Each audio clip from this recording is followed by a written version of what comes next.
बहुत बहुत शुक्रिया, बहुत बहुत sir, Mohsin, thank you so much.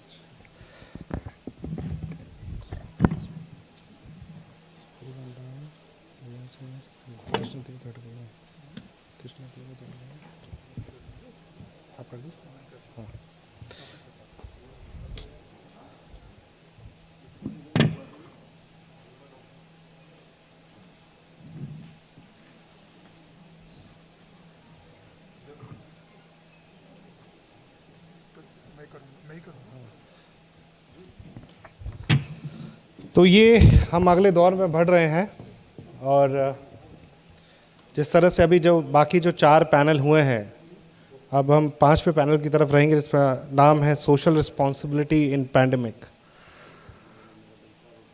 इसमें मैं स्वागत करना चाहूँगा सबसे पहले पूरन डाबर जी का। आप सर आमंत्रित हैं।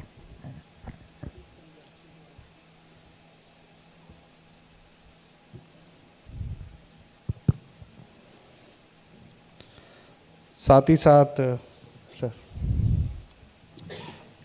मैं मंच पे आमंत्रित करना चाहूँगा नितिन गोयल, हमारे साथ मुंशी पन्ना मसाला उद्योग से हमारे साथ स्पेशली आगरा से यहाँ तक का सफ़र तय करके आए हैं।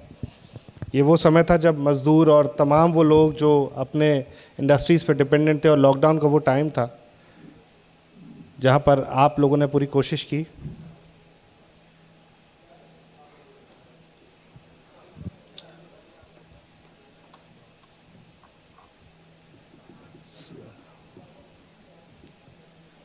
नाजिया खान को मैं बुलाना चाहूँगा स्टेज पर।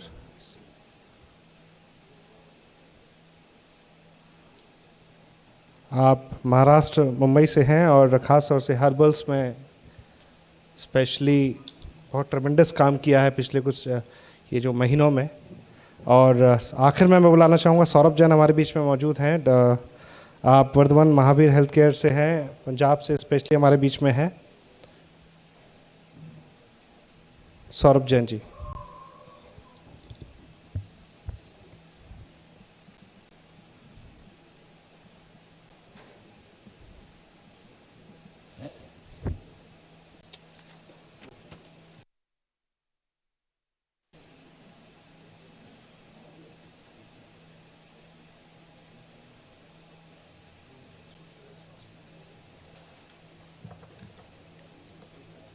Over to you Mohsin sir. स्वागत है आपका प्राइम वॉरियर्स अगेंस्ट कोरोना के नए पैनल के साथ। और इस सेशन का टॉपिक का है सोशल रेस्पॉन्सिबिलिटी इन पैंडेमिक। और हमारे साथ मौजूद हैं कई सीनियर व्यक्ति जिनसे हम बात करेंगे कि असल में सामाजिक जिम्मेदारी पैंडेमिक के दौरान होती क्या है और क्या होनी चाहिए, जिम्मेदारी ये कैसे तय हो। तमाम क्षेत्र से जो लोग आते हैं हमारे साथ मौजूद हैं। शुरुआत मैं करना चाहूँगा पूरन डाबर जी, क्योंकि आप एक सामाजिक बिजनेसमैन होने के साथ साथ आप एक सामाजिक कार्यकर्ता भी हैं। कोरोना के दौरान आपने ज़बरदस्त कार्य किए समाज के सुधार के लिए। और जब लोग हम देख रहे थे भूख से तड़प रहे थे, उस वक्त आपने खाना पहुंचाने का काम किया, उन्हें जागरूक करने का काम किया, दवाइयाँ पहुंचाने का काम किया। तो असल में अगर हम बात करें समाज में समाज की जिम्मेदारी क्या होती है एक महामारी के दौरान, जो जिम्मेदार लोग हैं वो अपनी जिम्मेदारी को कैसे समझें, कैसे निभाएं, ताकि समाज का वो तबका जो वंचित है, जो गरीब है, जो किसी भी कारण से अगर अपनी ज़रूरतों को पूरा नहीं कर पा रहा है, और ख़ास तौर से महामारी के दौरान जब सुख सुविधाओं की बड़ी कमी होती है, उस वक्त समाज के एक जिम्मेदार नागरिक होने के नाते क्या जिम्मेदारी बनती है, क्या आपने निभाई और आगे क्या जिम्मेदारी निभाएंगे? देखिए, कोई भी समय हो, विशेष तौर पर जब महामारी की बात करते हैं तो कभी भी मात्र सरकार पर निर्भर नहीं रहा जा सकता। समाज की जिम्मेदारियों को समाज के व्यक्तियों को मिलकर के ही लेना होगा। और ये इस पेंडेमिक में हमको बखूबी देखने को मिला है। लोग खुद स्वतः सड़कों पर आए हैं बिना अपनी किसी तरह से परवाह किए हुए। हालांकि कोरोना की गाइडलाइन थी, लॉकडाउन था।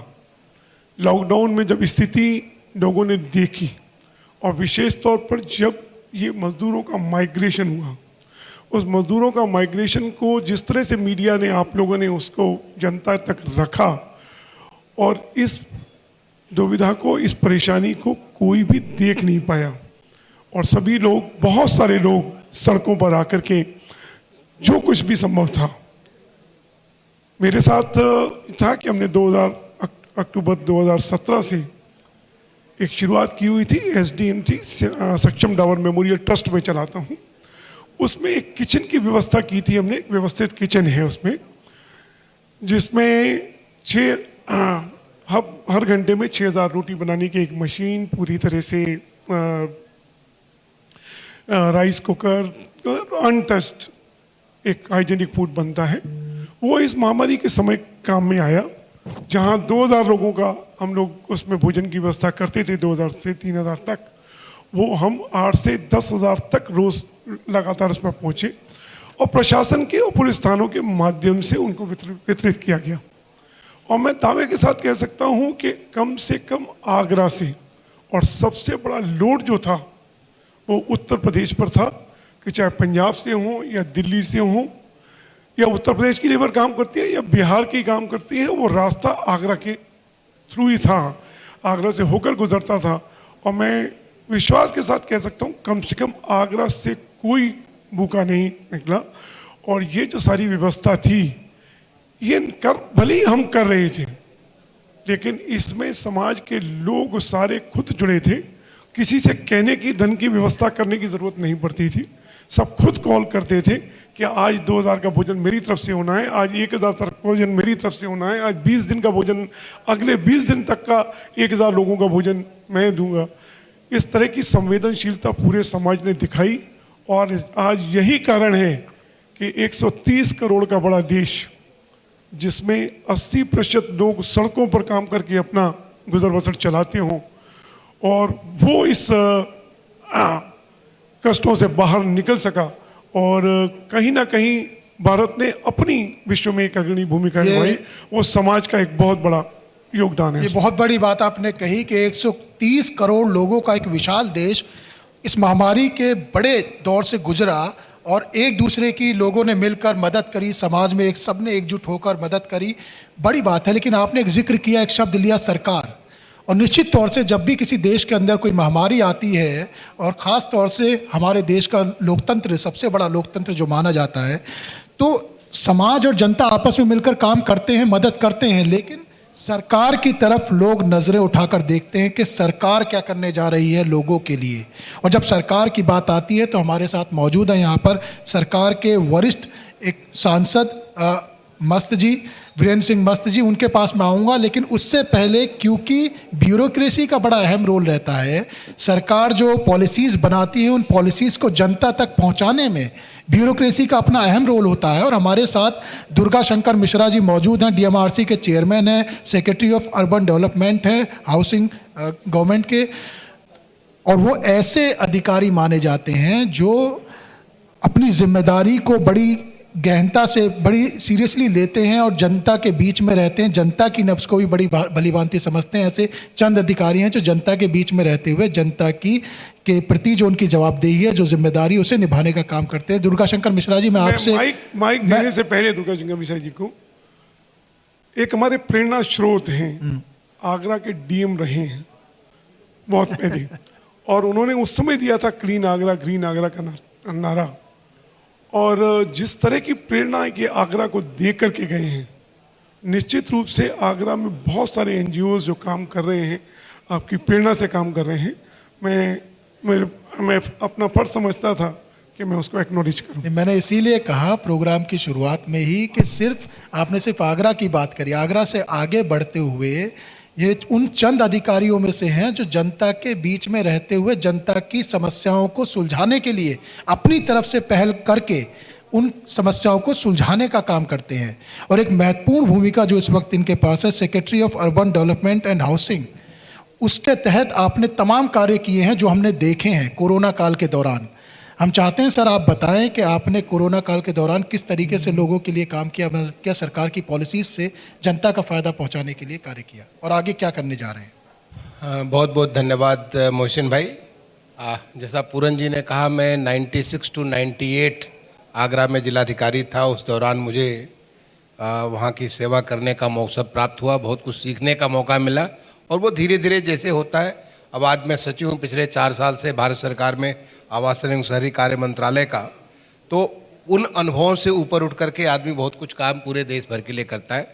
ये मेरे लिए बड़ा सौभाग्य है कि अपने देश की सेवा का मुझे ये मौका मिला हुआ है।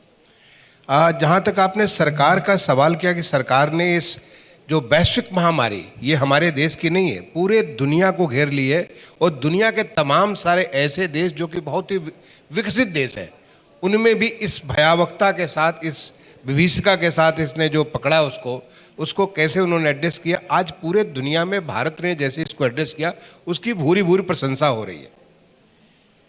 एक वक्त था मार्च 2000, एक साल पहले जब जाइए, मार्च 2020 में जब बड़ी तेजी से बढ़ रहा था और एक बहुत पैनिक हो गया था। तो मुझे तो वो दिन याद है जबकि हम लोग जब कलेक्टर हुआ करते थे, हम कर्फ्यू लगाते थे, जो एक जनता कर्फ्यू हुआ था, मैं समझता हूँ उतना बड़ा उदाहरण शायद होगा नहीं कि लोगों ने खुद कर्फ्यू लगा लिया। और उसके बाद जो लॉकडाउन हुआ, लॉकडाउन का जो ज़रूरत थी उस समय, इस समय फिर से दोबारा एक बार ये बढ़ रहा है, जो कोरोना का कहर बढ़ रहा है, लेकिन उस समय जो लॉकडाउन की ज़रूरत थी, क्योंकि हमारे पास कुछ भी नहीं था इसको एड्रेस करने के लिए, चाहे फेस मास्क हो, पीपी किट्स हो, मेडिसिन हो, आपको वेंटिलेटर्स हो, आईसीयू की व्यवस्था हो, तो कुछ भी नहीं था। मैंने हम उस स्तर पे नहीं थे जिस स्तर पे तमाम सारे विकसित देश थे और वहाँ पे हम लोग देख चुके थे कि क्या नज़ारा वहाँ पे, किस प्रकार का अनुभव वहाँ के लोगों को हो रहा है।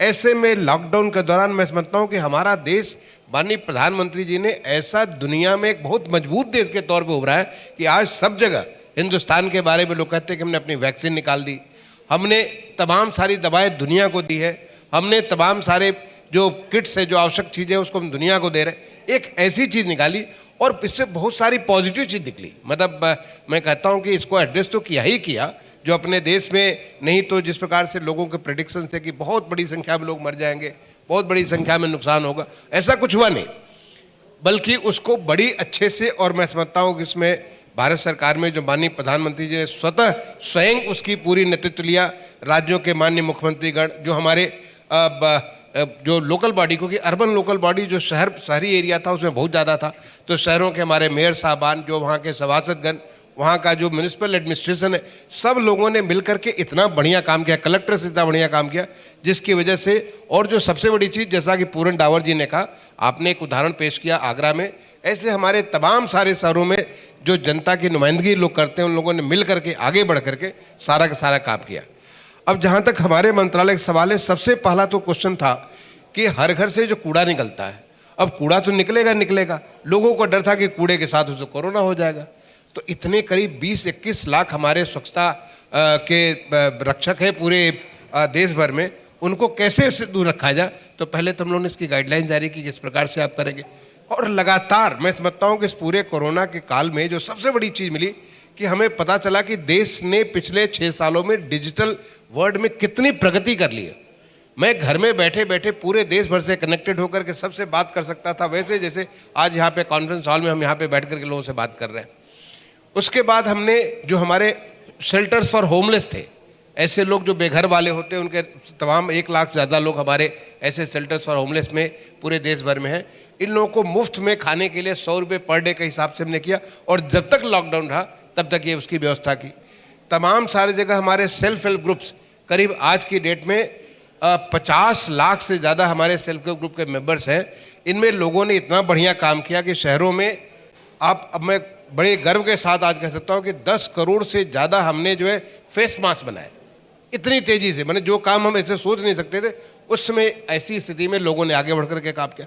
5 लाख लीटर से ज़्यादा हमने सैनिटाइजर बनाए, हमने 5 लाख से ऊपर कहीं पीपी किट्स वगैरह बनाए हमने ऐसे। और सबसे बड़ी चीज़ कि लोगों ने रसोइयाँ, जो पब्लिक रसोइयाँ थी, हमारे सेल्फ हेल्प ग्रुप ने, कलेक्टर साहबान ने वहाँ पे राशन उपलब्ध करा दिया, और उसको लेकर के तमाम सारी रसोइयाँ बनी, और रसोइयों के माध्यम से लोगों को कोई खाने के बगैर न मरे। जो लोग तमाम सारे जो शहर छोड़ करके जा रहे थे, अपने गाँव को जा रहे थे, अपने छोटे कस्बे को जा रहे थे, उन लोगों को वहाँ पे खाने को मिले, इस बात की कहीं कोई तकलीफ न होने पाए। ये भी एक बहुत बड़ा काम हुआ। हमारे जो है जो सेल्फ हेल्प ग्रुप के लोगों ने तमाम सारी हमारी जो एक सर्विस स्टार्ट कर दी गई कि लोगों के घर घर में सब्जी पहुंचाना, फल पहुंचाना, दूध पहुंचाना, जो आवश्यक चीज़ें हैं, मेडिसिन पहुंचाना, वो कैसे करें, इसकी लोगों ने सेवा प्रारंभ कर दी। डायल इन सर्विस तमाम सारी जगह हुआ। जो हमारी स्मार्ट सिटीज़, ये देखिए कि माननीय प्रधानमंत्री जी की कितनी एक बड़ी सोच, बहुत आगे की सोच थी, जो हमारे 100 स्मार्ट सिटीज में हमारे 54 जगहों पे integrated command and control centre बन गए। वो हमारे वॉर रूम के तौर पे काम किए। अब पूरन दावर जी बताएंगे कि कैसे आगरा का कंट्रोल रूम जो था एक वॉर रूम के तौर पे काम करने लगा। तमाम सारे सर पूरे प्रदेश के लिए काम करने लगा। जो लोग जा रहे थे उनको पास इशू करना, लोगों को सामान करना, अब ड्रोन के माध्यम से कहाँ पे सफाई करना है, कहाँ क्या करना, सारा सर्विलेंस करना। तो इन्फॉर्मेशन के बारे में, कम्युनिकेशन के बारे में ऐप बना करके तुरंत लोगों को इन्फॉर्मेशन पहुँचे, लोगों में पैनिक न होने पाए। लोग डर के मारे, बहुत सारे लोग डर के मारे ही बहुत सारे बीमार पड़ जाते हैं। तो ऐसी पैनिक न होने पाए, उसको कम्युनिकेशन, लोगों तक सीधे कम्युनिकेशन करना, लॉजिस्टिक्स का, सारी दवा का और जो तमाम सारी व्यवस्था उसको पूरा इंश्योर करना, और एक प्रेडिक्टिव मॉडलिंग कि आगे हमारा आगे क्या होने वाला है, आगे कैसे होने वाला है, ताकि हम उसकी पूरी तैयारी रखें। तो ऐसी प्रोडक्टिव मॉडलिंग हमारे स्मार्ट सिटीज ने बना करके तैयार किया। इसका बड़ा फ़ायदा हुआ कि इसको पूरा का पूरा इसको नियंत्रण करने में जो स्मार्ट सिटी का एक्सपीरियंस था, मैंने जा करके अभी मैं हाल में कई सारे राज्यों में गया और हर जगह मुझे जानकारी मिली कि हमारी स्मार्ट सिटी ने एक लीड लिया और पूरे राज्य के लिए उन्होंने बहुत सारी व्यवस्था को, क्योंकि उनके पास एक टेक्नोलॉजी भी थी, उनको नया आज के वीक में इनोवेशंस, नई चीज़ें सोचने की थी, और बहुत सारे लोगों को, जो हमारे अच्छे जो बच्चे क्रिएटिव बच्चे होते हैं, उन सबको उन्होंने पहले से जोड़ रखा था, स्टार्टअप जोड़ रखा था। इस सब का बहुत पूरा फ़ायदा हुआ। दो बहुत बड़ी चीज़ मैं आपको बताऊंगा, जो कि एक बहुत बड़ी सोच है, जो आप रियलाइज़ करेंगे। जब इस समय ये कोरोना का, जब हम लॉकडाउन से बाहर निकल रहे थे, उस समय ये हुआ कि हर एक मंत्रालय से कि कुछ ऐसी चीज़ें आपको क्या लर्निंग हुई जिससे कि आप इसको देश में उसको लोगों का व्यवस्था भला कर सकते हैं। हमारे मंत्रालय के द्वारा 2-3 चीज़ें हमने जो रखी और माननीय प्रधानमंत्री जी का हमें आशीर्वाद प्राप्त हुआ। सबसे पहला चीज़ जो है, जो हमारी स्ट्रीट वेंडर्स हैं, जो हमारी रेहड़ी पटरी पे काम लगाना, सबसे मैं समझता हूँ कि समाज के लिए जो हमारी शहरी आर्थिक व्यवस्था, उसके लिए बहुत ही आवश्यक है। फल है, दूध है, साग सब्जी से लेकर के आइसक्रीम और खाने पीने का, जो चाट पकौड़ा, चाय, अंडा, ब्रेड, ऐसे तमाम चीज़ें, आवश्यक चीज़ें जो आपके घर घर में पहुंचाने वाले आवश्यक, वो सारी पहुंचाने वाले, ये हमारे रेहड़ी पटरी वाले करीब 40-50 लाख लोग पूरे देश भर में फैले हुए हैं, शहरों में फैले हुए हैं। इनके लिए जब हमने इनके बारे में जानकारी करनी चालू की, तो पता चला कि ये लोग तो 500%, 600% पर लोन लेते, सवेरे लोन लेते, शाम को पैसा वापस करते। बेचारे उनकी इतनी मुश्किल हालात में रहते हैं, और वो बैंक जाते हैं, बैंक से उनको लोन नहीं मिलता है। उनके लिए एक नई व्यवस्था, पीएम स्वनिधि, प्रधानमंत्री स्ट्रीट वेंडर आत्मनिर्भर निधि, एक नई योजना का शुभारंभ किया गया इस कोरोना काल के दौरान। 1 जून को शुभारंभ किया गया, और ये कम्प्लीटली IT बेस्ड सिस्टम है। मैं बहुत खुशी के साथ आप सबको बताना चाहूँगा कि आज की डेट में 41 लाख से ज़्यादा लोग अपना एप्लीकेशन इस स्कीम पे लगा चुके हैं। संभव नहीं था 1 जून से लेकर के आज हम बात कर रहे हैं मार्च में, 9 महीने में 41 लाख लोग, because completely IT supported system है।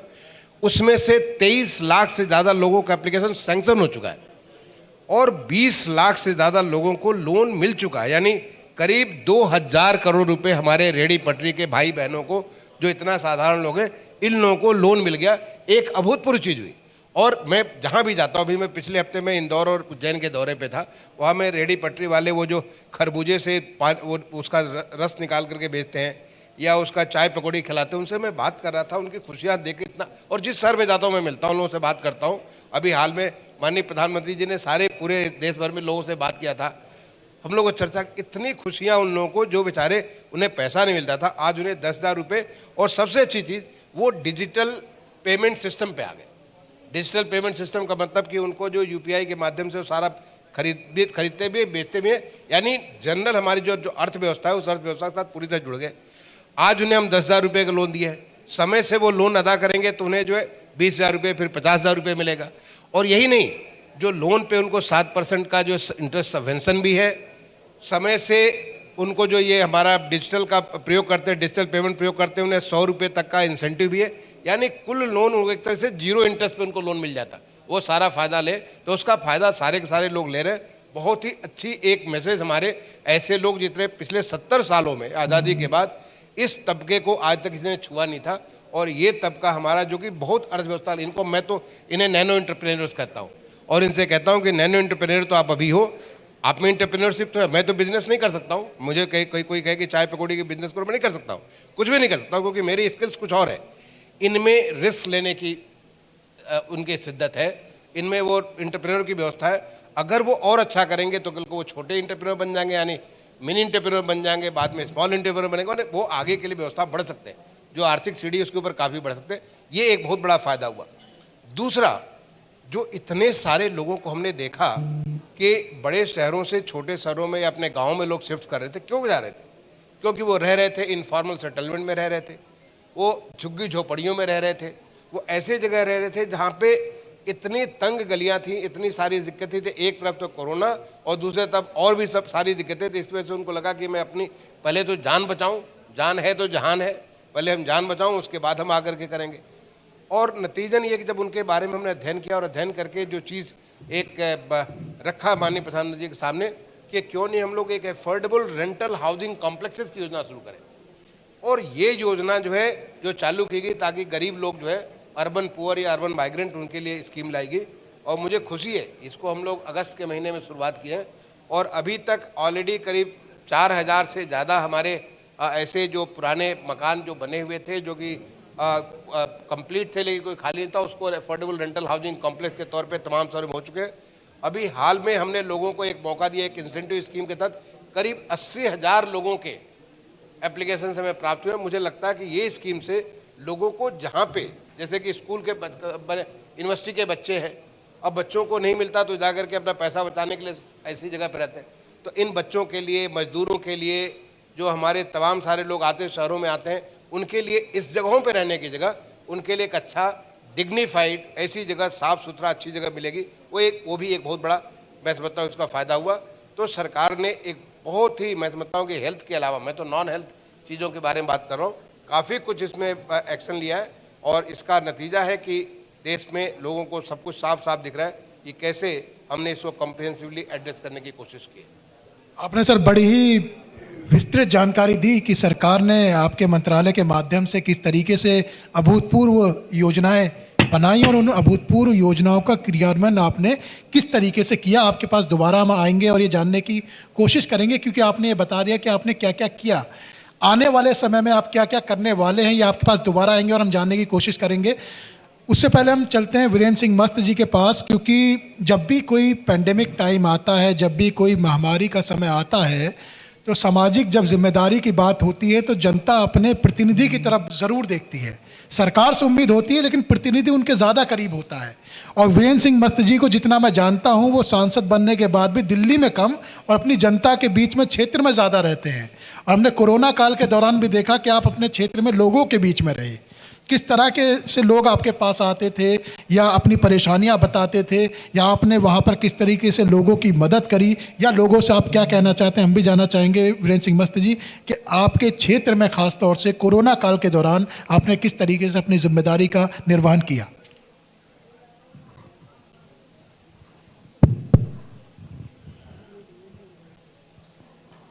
आज जिस विषय पर संवाद हो रहे हैं, मैं अपने पूर्व के 2 वक्ताओं को बड़ा ध्यान से सुना। मैं यहाँ अपने भाई मोहसिन के आदेश का पालन कर रहा हूँ, यहाँ उपस्थित हूँ। बाजार के असर ने भारतीय दर्शन पर कितना असर डाला था, लेकिन इस महामारी ने भारतीय जीवन दर्शन में कितनी शक्ति होती है यह प्रकट किया। ये दुनिया इसको मान गई कि भारतीय जीवन दर्शन, भारतीय दर्शन और भारतीय दर्शन से निकलने वाली सामाजिक, आर्थिक, राजनैतिक और सांस्कृतिक गतिविधियां कितनी शक्तिशाली होती हैं। इस कोरोना महामारी ने दुनिया को यह चुपचाप बता दिया। अभी हमारे मिश्रा जी अपने शासन के तरफ से हमने किस महामारी में किस किस तरह की समाज की सेवा की है और किस तरह की एक सरकार की और शासन की योजनाओं को इस महामारी काल में उन तक पहुंचाया है और उन लोगों का किस तरह का भरोसा शासन के प्रति पैदा हुआ है। सनातन परंपरा में, भारतीय दर्शन में शासन का यही कर्तव्य है और इसी तरह का शासन होना चाहिए। हमारे भारतीय दर्शन में शासन की जो व्याख्या की गई है यही की गई है। उपनिषद का एक सूत्र है, परोपकारेव सज्जनानां विभूतयः। परोपकार ही सज्जनों की विभूति है और शासन को इस बात का ध्यान रखना चाहिए। शासन समाज का जब तक भरोसा नहीं रहता है, मैं बहुत दिन से पार्लियामेंट में हूँ, 1991 से मैं इस बात को कह सकता हूँ बहुत भरोसे के साथ कि कोई शासन, यह सरकार कोई समझती हो कि हम ही सब कुछ कर लेंगे, मुझे उस मामले में अभी भी मैं संकोच करता हूँ। शासन, प्रशासन और समाज, ये प्रशासन के अधिकारी हैं, हम शासन के संबंधित लोग हैं और ये बैठा हुआ समाज। तीनों जब तक संयुक्त रूप से कोशिश नहीं करते हैं, मैं नहीं समझता हूँ कि भारतीय तंत्र में उस काम को हम आगे बढ़ा सकते हैं। शासन, प्रशासन और समाज ही हम अपने तंत्र को किसी भी समाज तक उसके लाभार्थी बनाने में योजना करते हैं। जहाँ तक कोरोना के महामारी के बारे में मोहसिन भाई ने मुझे कहा, जब विकास के नाम पर प्रकृति का असंतुलित शोषण होता है तो इस तरह की प्राकृतिक विद्रोह होते रहे हैं। ये पहला नहीं है कोरोना, इसके पहले प्लेग हुआ, फ्लू हुआ, हैजा हुआ, कि वो प्राकृतिक विद्रोह है। तो हम अपने जीवन को कैसे प्रकृति से जोड़कर रख सकते हैं? इस कोरोना महामारी ने प्रकृति से दूर अपने जीवन को रखने वाले लोगों को बता दी। जो लोग ये समझते रहे हैं कि हम वातानुकूलित भवन में ही बहुत स्वस्थ रहेंगे, उनको बता दिया कि शीत, धूप और खुली हवा में भी रहना जीवन के लिए कितना लाभदायक है। मैं अपने क्षेत्र में जब कोरोना महामारी प्रचंड रूप धारण किए हुए थी, मैंने लोगों से कहा कि सूर्योदय के पहले अपने नींद से उठ जाओ और सूर्य की किरणें जो शरीर में, खुले शरीर में पड़ती हों, उसको ग्रहण करो। कोई किसी पैसे की जरूरत नहीं। प्रकृति ने जितना भारत को दिया है दुनिया में किसी देश को नहीं दिया। और मैं कह सकता हूँ, मैं किसान हूँ, देहाती आदमी हूँ, जितना जानता हूँ उस पर भरोसा है कि इस जो बात हमारे पूर्व के वक्ताओं ने कहा कि इस तरह सहयोग किया है, भारतीय परंपरा का हिस्सा है। हम किसी भी आपत्ति काल में, हम लोग बाढ़ के इलाके के रहने वाले हैं, मिश्रा जी भी बाढ़ के क्षेत्र के रहने वाले, बाढ़ में आता है कैसे लोग एक दूसरे को एक नाव से, उससे झगड़े भी होते हैं आपसी पड़ोसी का, लेकिन उसी नाव में दोनों को बैठाकर उसका सामान रखकर दूसरे पार उतार देते हैं, सुरक्षित कर देते हैं। उसके मवेशी को भी उसी में लाद लेंगे, उसके घर के सामान को भी उसी में लाद लेंगे, चलेंगे। हैजा हुआ, प्लेग हुआ, मैंने सुना है, देखा नहीं है कि प्लेग की महामारी ने गांव के गांव लोगों का साफ कर दिया। हैजा की महामारी ने गांव के गांव लोगों को साफ कर दिया।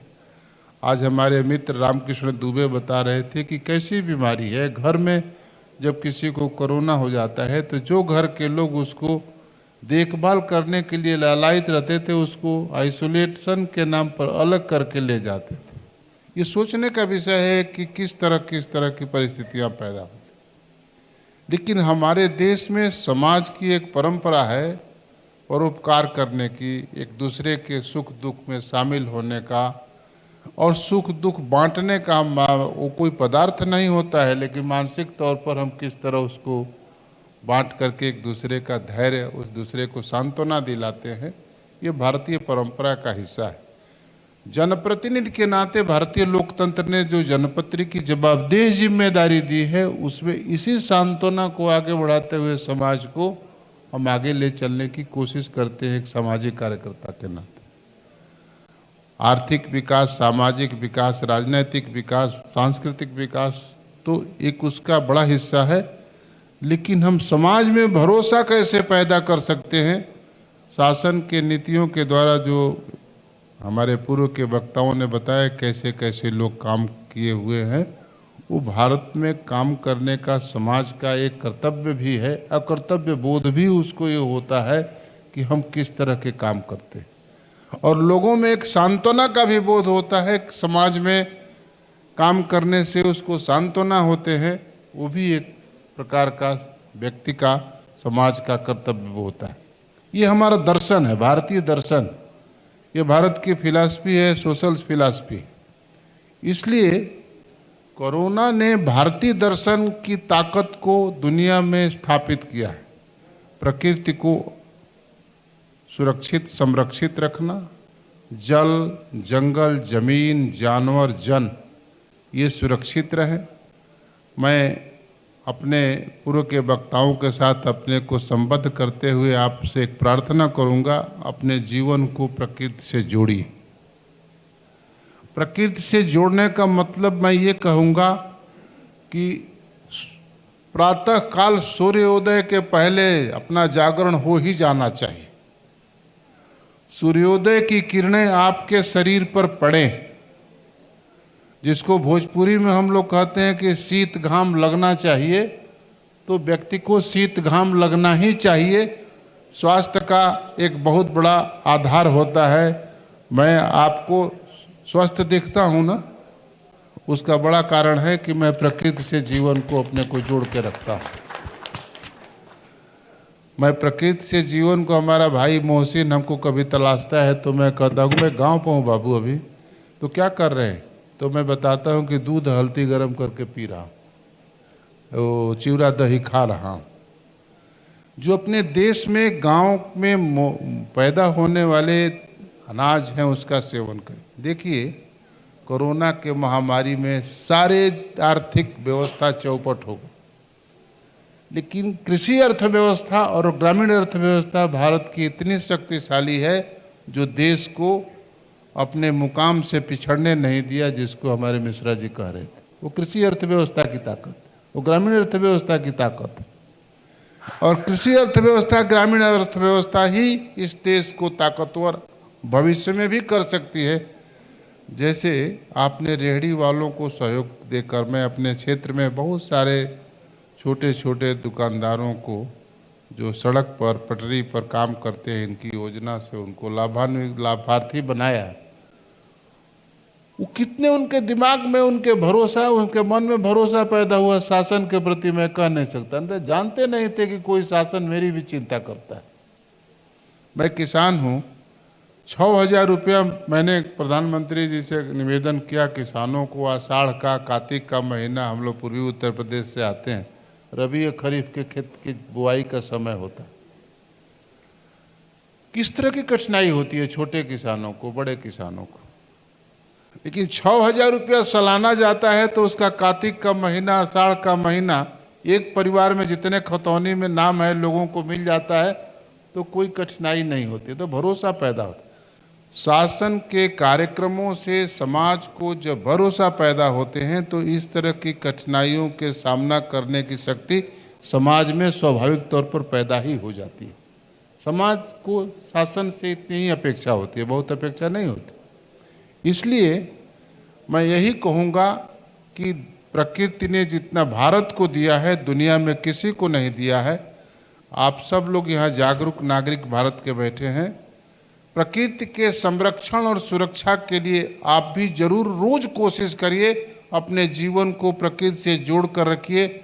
मैं एक सामाजिक कार्यकर्ता के नाते, राजनीतिक कार्यकर्ता के नाते भरोसा दिलाता हूं कि जीवन पर भविष्य में कोई भी खतरा नहीं होने वाला। ये बहुत ही महत्वपूर्ण बात वीरेंद्र सिंह मस्त जी ने कही कि प्रकृति के करीब हम सबको रहना चाहिए, और बहुत ही ज़रूरी है ये, क्योंकि आजकल की भागदौड़ भरी जिंदगी में ये कहीं पीछे छूट गया है, लेकिन कोरोना ने ये हमें दोबारा से याद दिलाया कि प्रकृति की अपनी ही अलग एक ताकत है और प्रकृति अगर अपने पर आ जाए तो हम सबको घर में बंद भी कर सकती है। तो हमें खुद ही प्रकृति के ज़्यादा से ज़्यादा करीब रहना चाहिए। एक और महत्वपूर्ण बात आपने कही कि शासन और प्रशासन अपना काम करते हैं, लेकिन वो तभी ज़्यादा बेहतर कर सकते हैं जब समाज भी उनके साथ जुड़ा हो। और समाज के यहाँ जिम्मेदार व्यक्ति मौजूद हैं हमारे साथ। सौरभ जैन में यहाँ मौजूद हैं। आप समाज के एक जिम्मेदार व्यक्ति हैं और सामाजिक जिम्मेदारी की बात हम लोग कर रहे हैं। शासन प्रशासन किस तरीके से कार्य करता है ये अभी इन्होंने बताया। आप समाज के अंदर रहते हुए समाज के जिम्मेदार व्यक्ति के तहत किस तरीके से महामारी के दौरान समाज के लिए कार्य करते हैं, शासन और प्रशासन के साथ कंधे से कंधा मिलाकर कार्य आपने किया, ये थोड़ा बताइए।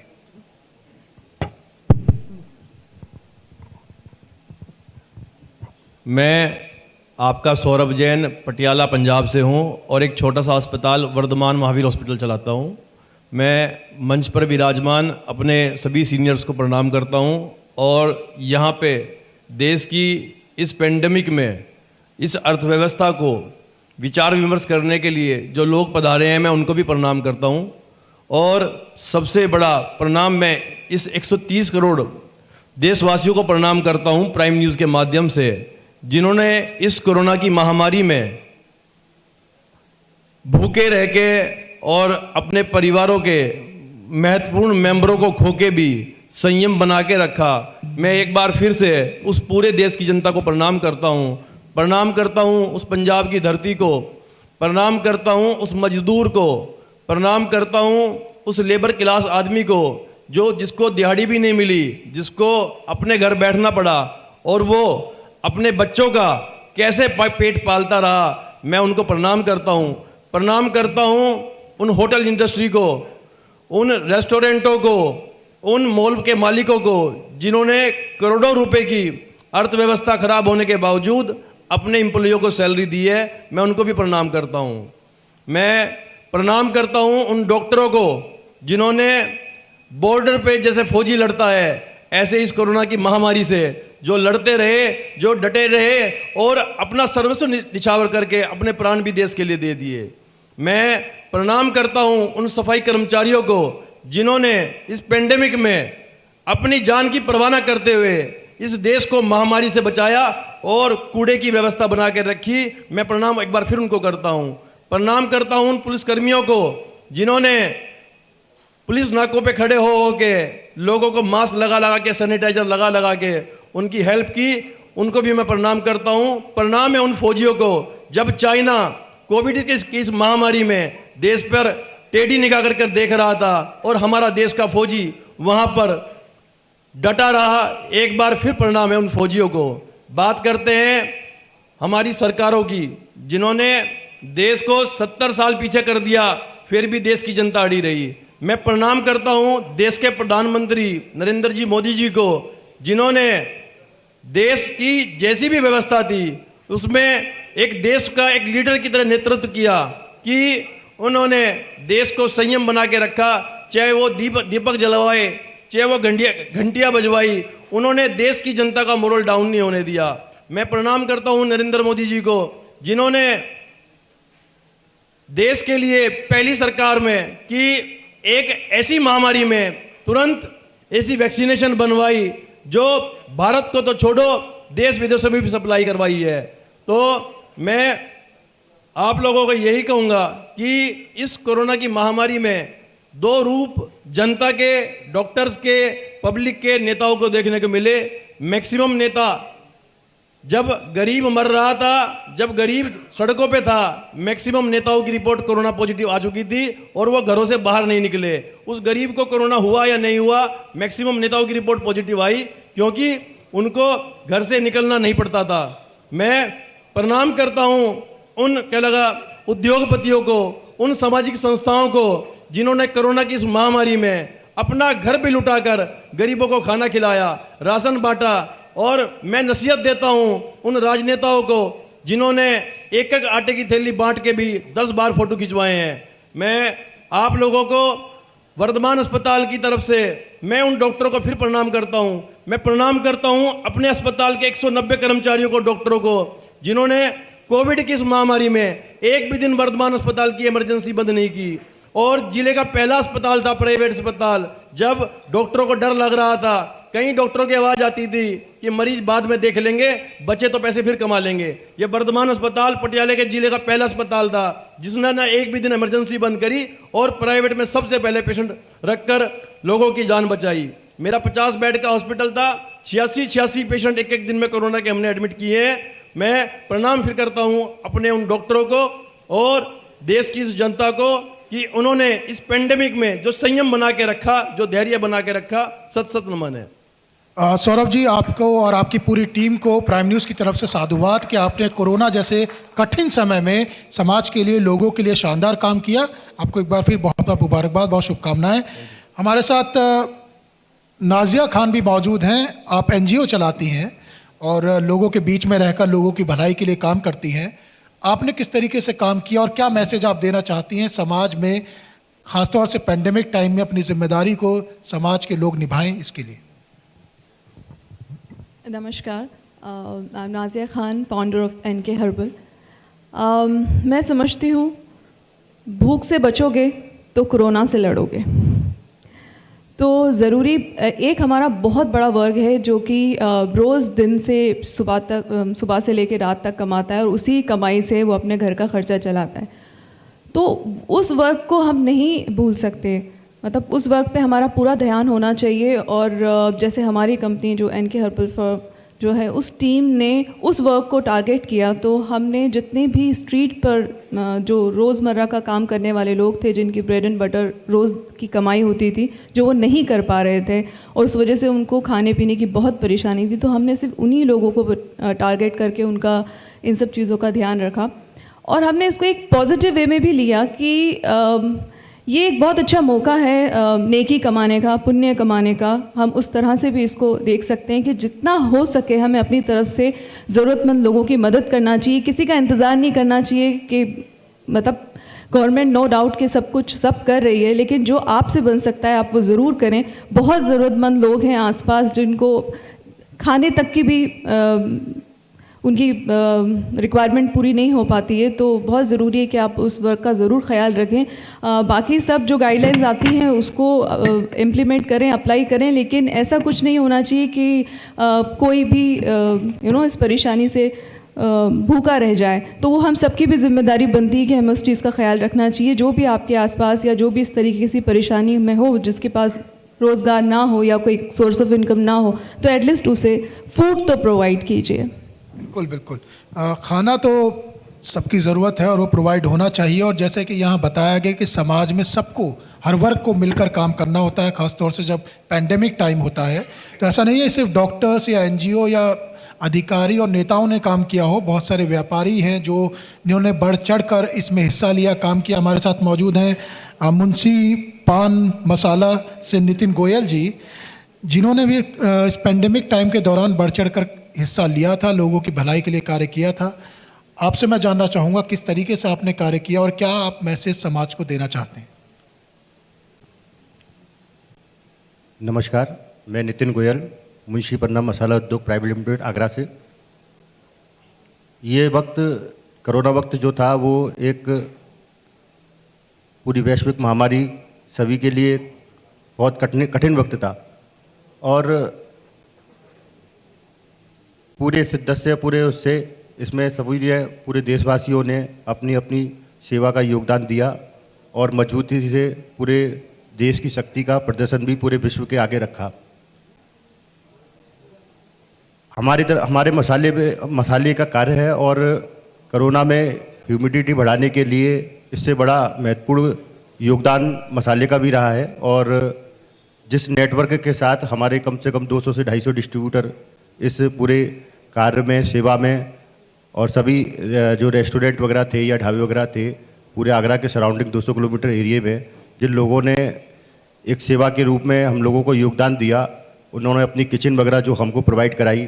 और जिस तरीके से पूरा सभी ने एकत्र होके, सभी जो शहर से पलायन कर रहे थे सारे मजदूर, उनके लिए खाने की व्यवस्था, रहने की व्यवस्था के लिए जो कार्य किया, वो भी एक बहुत सराहनीय कदम था। और हमारे पास जो जितनी भी ट्रांसपोर्टेशन की गाड़ियों की व्यवस्था, जिससे सरकार के द्वारा मदद से हम लोगों ने उसमें भी पूरी एक कैंपेनिंग को भी पूरे शहर में चलाया। जहाँ जहाँ मनील बस्तियाँ थीं, जहाँ आटा, दाल, चावल और मसाले की व्यवस्था कराई गई, तो उसमें सभी स्टाफ ने भी एक तरीके से बढ़ चढ़कर हम लोगों का बहुत बहुत योगदान दिया। इस सेशन को हम वाइंड अप करें उससे पहले, क्योंकि शासन और प्रशासन से हमारे साथ दो बहुत ही महत्वपूर्ण व्यक्ति मौजूद हैं, तो इस सेशन को वाइंड अप करने से पहले दोबारा से मैं आपके पास एक एक करके आना चाहता हूं, क्योंकि कोरोना की सेकंड वेव आ गई है और लोग डरा हुआ अपने आप को महसूस कर रहे हैं, डरे हुए हैं कि कहीं दोबारा से ये सेकंड वेव में उनका काम धाम तो खत्म नहीं हो जाएगा, कहीं इकोनॉमी दोबारा से चरमरा तो नहीं जाएगी। तो दुर्गा शंकर जी, मैं आपके पास आना चाहता हूँ। सर, आपने बताया कि पहले वेव में जब कोरोना की पहली वेव आई थी, किस तरह से आपके मंत्रालय ने कार्य किया, सरकार की जो अभूतपूर्व योजनाएं थी वो जनता के बीच में आपने चलाई, लोगों को फ़ायदा हुआ। आने वाले समय में आपकी क्या योजनाएं हैं कि जनता ना घबराए, कोरोना से लड़ने के लिए सरकार की तरफ से पूरी तैयारियां हैं, आपका मंत्रालय तैयारी करके बैठा है और लोगों को घबराने की ज़रूरत नहीं है, उनका काम चलता रहेगा, भरण पोषण होता रहेगा, सरकार है उनका ध्यान रखने के लिए। धन्यवाद मोहसिन भाई। देखिए, पिछले साल जब आज का ही वक्त था, अप्रैल 2020 का वक्त था, तो उस समय हमें बहुत कुछ मालूम नहीं था। आज 2021 में बहुत कुछ चीज़ जानकारी है और हमारी सारी की सारी व्यवस्था भी चुस्त दुरुस्त है, लेकिन जो हमें जानकारी है उसका पूरा पूरा हमें लाभ लेना चाहिए। जैसे अभी भी प्रेस्क्राइब्ड है कि हर एक को मास्क लगा के चलना चाहिए पब्लिकली, एक सोशल डिस्टेंसिंग 2 गज की दूरी मेंटेन रखनी चाहिए, और तीसरा हाथ को सैनिटाइज करते रहे, बिकॉज हाथ के माध्यम से ही आपको इन्फेक्शन लगता है। तो ये जो 3 जो मंत्र हैं, ये 3 मंत्र का पूरा पालन होना चाहिए। दूसरा, इसमें पैनिक होने की जरूरत नहीं है, क्योंकि इसमें देखिए कि अभी बड़ी तेजी से कल का जो डाटा था, लगभग 93,000 लोग इन्फेक्शन पाए गए, लेकिन अभी फर्टिलिटी कम है। एक प्रकार से जैसे बहुत सारे हमें वायरस डिजीजेस होते हैं, उसी प्रकार का ये भी वायरल है, लेकिन आवश्यकता है कि आप पैनिक ना होकर के तुरंत इसके लिए जो आवश्यक मेजर, जैसे कि अपने को आइसोलेट कर लें, अपने आप को क्वारंटाइन कर लें घर में। मुझे भी ये हुआ था, कोरोना हुआ था जस्ट दिवाली के पहले, अक्टूबर के एंड में हुआ था। तो उसमें आप जो आपका प्रेस्क्राइब पीरियड है 3 हफ्ते के लिए, अपने आप को क्वारंटाइन कर लें, दूसरों से दूर रहें ताकि दूसरों को इन्फेक्शन न लगने पाए, क्योंकि जो आप पे करीब लोग हैं उनको भी इन्फेक्शन लग सकता है, ये बहुत आवश्यक है। तीसरी, जहाँ भी आपका ऑक्सीजन लेवल घट रहा है, जहाँ आपको मेडिकल अटेंडेंस की जरूरत है, तुरंत मेडिकल अटेंडेंस के लिए इमीडिएटली आप इसको अगर करेंगे तो फिर आपको कोई फैटलिटी नहीं होगी। जो सबसे बड़ी बात, 2020 में हमारे पास वैक्सीन नहीं था, आज हमारे देश में वैक्सीन, और सबसे बड़े गर्व की बात है कि हमारे देश में बनी हुई वैक्सीन है, हमारे देश के वैज्ञानिकों ने बनाया, हमारे देश की लेबोरेटरी ने बनाया। करीब 7 करोड़ 60 लाख लोगों को वैक्सीन लग, रोज करीब 31 लाख या 30 लाख से ज़्यादा लोगों को वैक्सीन लग रही है। अभी तो हाल में 1 अप्रैल से 35 साल से ऊपर के लोगों को अलाउ कर दिया गया। तो मैं कहूँगा हर एक कोई, जो भी लोग इस एलिजिबिलिटी में आते हैं, पहला तो था जो हमारे जो कोरोना के वॉरियर्स थे, जो फ्रंट लाइन वर्कर्स थे, जैसे हमारे मंत्रालय के करीब 21 लाख जो सफाई कर्मी थे या म्यूनिसिपल कर्मी थे, उन सबको सारे के सारे लगा। ऐसे तमाम सारे जो मेडिकल और भी जो सुरक्षा से रिलेटेड पुलिस के लोग, इन लोगों को पहले लगाया गया। फिर उसके बाद 60 से ऊपर वालों को या 45 से ऊपर कोमॉर्बिडिटी को, अब 45 से ऊपर सबको अलाउ कर दिया गया। तो हमें जो वैक्सीन के सेंटर्स हैं, आपको मालूम है कि अपने को रजिस्टर कराइए, जाइए और जाकर के तुरंत लगाइए। आपके 2 डोज लगने हैं, पहला डोज और दूसरे डोज के बीच में, एक में आपको 4 हफ्ते का, दूसरे में 6 से 8 हफ्ते का गैप है। वो खुद ही आपको एडवाइस वहाँ से मेडिकल सेंटर से मिल जाएगा, आप जाके लगाएं, तो उससे कम से कम आपको या तो नहीं होगा, और होगा तो सीवियरिटी नहीं होगी, तो इसका फ़ायदा लें। अब इसके बाद जो है, मैं समझता हूँ कि जो पीछे एक कंटेनमेंट की जो बात की गई थी, लॉकडाउन की बात की थी, अभी जो चर्चा का विषय कि लॉकडाउन करने की आवश्यकता नहीं है, लोग स्वतः अपने आप को अगर कंट्रोल करेंगे तो अपने आप इस बीमारी का कोई बड़ा नुकसान, भयावह नुकसान नहीं होगा। मैं समझता हूँ कि हम लोग पूरी तरह से तैयार हैं, किसी प्रकार से पैनिक होने की आवश्यकता नहीं है, इसे एड्रेस करने की जरूरत है। वैसे ही जैसे कि आपको सामान्य सर्दी जुकाम या और किस्म की जो बीमारियाँ होती, उन बीमारियों को जैसे एड्रेस करते, वैसे इसको एड्रेस करें। नंबर बढ़ रहा है, लेकिन फर्टिलिटी कम इसलिए क्योंकि हम लोग इसके बारे में बहुत कुछ जानकारी है आपके पास है। तो मैं यही कहूँगा सारे लोगों को कि एक तो इसकी जो 3 मंत्र हैं उस 3 मंत्र का फ़ायदा लीजिए, और जो तमाम सारे लोग हैं 45 साल के ऊपर वाले, निश्चित तौर से उससे बड़ा और कोई चीज़ नहीं हो सकता है कि आप अपने आप को वैक्सीनेशन करा लें। मंत्रालय की तरफ से हमारे तमाम भारत सरकार की संस्थाएं पूरी तरीके से, राज्य सरकार या लोकल बॉडीज, हर एक पूरी तरह से मुस्तैद है। उनमें जहाँ कहीं भी फटीक है, मैं समझता हूँ कि वो फटीक भी जो भी हाल में एक माननीय प्रधानमंत्री जी ने सारे मुख्यमंत्रीगण के साथ मीटिंग की, और भी ऐसी सब बातें होगी, उससे वो फटीक दूर होगा। सारे लोग मुस्तैद होकर के इस लड़ाई को लड़ेंगे, और देश ने जो एक बड़ा अच्छा काम किया पीछे, उससे भी अच्छा काम आने वाले समय में करेंगे। बहुत बहुत धन्यवाद। आखिर में वीरेंद्र सिंह मस्त जी, क्योंकि एक महत्वपूर्ण सवाल है, हालांकि ये सेशन को ख़त्म करने के लिए मुझसे कहा जा रहा है समय का अभाव है, लेकिन ये बहुत महत्वपूर्ण सवाल हो जाता है। जैसा बताया अभी कि ये बहुत बड़ा सवाल है आज जनता के बीच में, और ये दुविधा भी है। जनता सोच रही है कि कहीं सरकार दोबारा से लॉकडाउन लगाने की तो नहीं सोच रही है, दोबारा से लॉकडाउन तो नहीं लग जाएगा। ये इस वक्त जनता के बीच में आम सवाल है। एक तो इसका जवाब आप दे दें, और जनता ना घबराए सेकेंड वेव से, वो लोग पैनिक ना हो, इसके लिए आप क्या कहना चाहेंगे? जिस वक्त जो प्राइम न्यूज़ पर लाखों करोड़ों लोग इस वक्त आपको देख रहे हैं, उनसे सीधे रूबरू होकर सरकार की तरफ से। पहले चरण में जो फैसला किए गए थे लॉकडाउन के, वह एक प्रयोग मैं कह सकता हूं कि बहुत हद तक सफल भी रहे, लेकिन उसके बाद के जो इस महामारी के अन्वेषण रिपोर्ट आए हैं, तो उससे बचने के कई उपाय तलाश लिए गए। उस समय मैं समझता हूं कि उपाय न तलाशने के कारण से लॉकडाउन ही एक ऐसा उपाय दिखा जिसको तुरंत लागू करना सरकार की जवाबदेह जिम्मेदारी हो गई और हुआ। अभी जैसे इससे बचने के लिए हमारे मिश्रा जी ने 3 उपाय 3 मंत्र के तौर पर बताया, वही सबसे बड़ा उपाय हो सकता है और है भी। इसलिए पूरे सोसाइटी को, पूरे देश को, पूरे दुनिया को इसी मंत्र का पालन करते हुए इस महामारी से बचने का उपाय का आधार बनाना चाहिए और उससे लड़ने का आधार बनाना चाहिए। शासन कई प्रदेशों में प्रदेश की जिम्मेदारी होती है, जहाँ तहाँ कुछ रात में कुछ कैसे लॉकडाउन देश के कई प्रदेशों में हो रहे हैं, कुछ कम समय में, कुछ थोड़ा बचने के लिए लोगों को, वो एक उपाय हो सकता है। लेकिन उससे कई उससे नुकसान भी हो रहे हैं। हम एकदम जीवन को ठप करके भविष्य की संभावनाओं को नहीं तलाश सकते। इसलिए उसी से रास्ता निकालने का एक उपाय, ये बहुत बड़ा आधार मिल जाता है, जिसको 3 मंत्र के तौर पर हमारे मिश्रा जी ने उद्धृत किया है, और वही सक्षम उपाय है। और सरकार भी उसी उपाय के तरफ विशेष ध्यान देते हुए लोगों को संदेश भी दे रही है। बहुत बहुत धन्यवाद। और मुझे लगता है इन्हीं शब्दों के साथ इस सेशन का हम वाइंड अप करते हैं, और मुझे लगता है ये सेशन बहुत ही यूज़फुल रहा होगा जो हमारे प्राइम न्यूज़ के व्यूवर्स हैं, जो देख रहे हैं इस वक्त। क्योंकि पैनिक होने की ज़रूरत नहीं है, अपनी तरफ से सावधान रहें, और सरकार आपके लिए हाजिर है, समाज के लोग मौजूद हैं, बिल्कुल घबराने की ज़रूरत नहीं है, लेकिन अपने सावधानी बरतें और कहीं जाने की ज़रूरत नहीं है, क्योंकि चंद मिनटों बाद हम दोबारा से हाजिर होंगे और प्राइम वॉरियर्स अगेंस्ट कोरोना, जो इस सम्मान के हकदार हैं, उन लोगों को सम्मानित करने का काम करेंगे।